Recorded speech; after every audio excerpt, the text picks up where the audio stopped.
Point in Maryland, Chesapeake Bay from Sandy Point to North Beach, Maryland, Chester River to Queenstown, Maryland, Eastern Bay, until 9 p.m.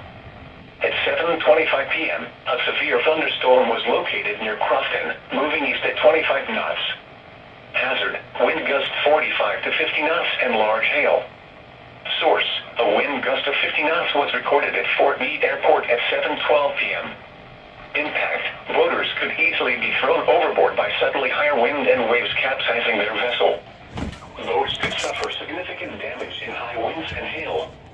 Locations impacted include Camp Narrows Bridge, Magazine River.